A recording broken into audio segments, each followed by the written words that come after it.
নমস্কার বন্ধুরা, আজ আমি আপনাদের মিষ্টি কিছু করে দেখাবো। সুজির বরফি করব, দেখতে থাকুন আপনারা। নিয়ে নেব 2 টেবিল চামচ ঘি। ঘিটাকে বেশি গরম করা যাবে না। ঘিটা গরম হয়ে গেছে, এবার নিয়ে নেব আমি পরিমাণ মতো সুজি। যতটা আমার লাগবে আমি দিয়ে নিচ্ছি।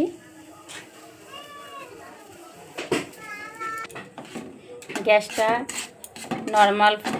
নর্মাল রেখে আমি এই যে সুন্দর করে ভেজে নিচ্ছি সুজিটা।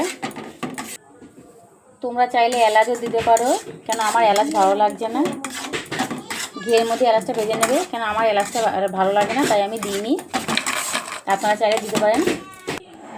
এবার লাল লাল করে ভাজা হয়ে গেছে, আমি নিয়ে নেব আগে থেকে ফোটানো দুধ। আপনারা চাইলে দুধও দিতে পারেন, আমুল দুধ গুলিয়ে দিতে পারেন, আর না হলে গরুর দুধও দিতে পারেন।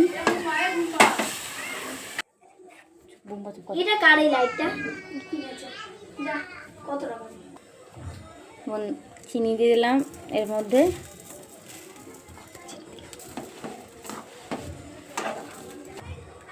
চিনিটা দিয়েছি, দেখুন ভালো করে মিশে গেছে চিনিটা। এখন আমি আর 1 চামচ ঘি দিয়ে নেব। ঘিটা সুন্দর করে কড়াইয়ের গা থেকে সুজিটা ছেড়ে আসবে, ভালো করে নেড়ে চেড়ে নেব। এই দেখুন বন্ধুরা, কত সুন্দর কড়াইয়ের গা থেকে পুরো ছেড়ে দিয়েছে। এবার আমি নামিয়ে নেব একটা থালার মধ্যে, কিংবা আপনারা চাইলে প্লেটেও নামাতে পারেন। থালাটার মধ্যে একটু ঘি মাখিয়ে নিলাম যেন লেগে না যায়, সুন্দরভাবে উঠে যাবে। এবার কড়াই থেকে গরম থাকতে থাকতে থালার মধ্যে নামিয়ে নিলাম। সুন্দর করে পাতিয়ে দেবো। শক্ত হয়ে গেলে আর সমান করা যাবে না, ওর জন্য আমি আগে থেকেই গরম থাকতে থাকতে এটাকে সুন্দর করে প্লেন করে নিলাম।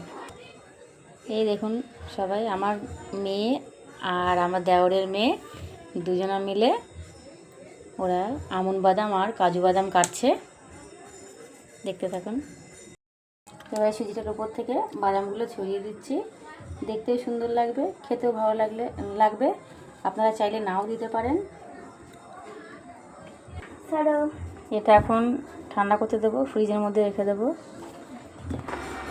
এই যে বন্ধুরা, ফ্রিজে ঢুকে রাখলাম, 10 মিনিট পরে বের করবো। কিছু কথা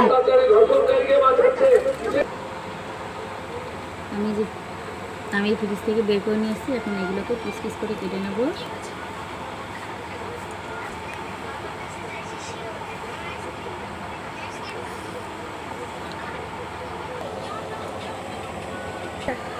এই দেখো কত সুন্দরভাবে এগুলো তুলে নিলাম।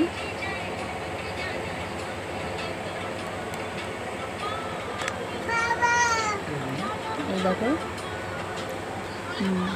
খুব সুন্দর শক্ত হয়ে গেছে, দেখুন বন্ধুরা, খুব সুন্দর হয়েছে খেতে।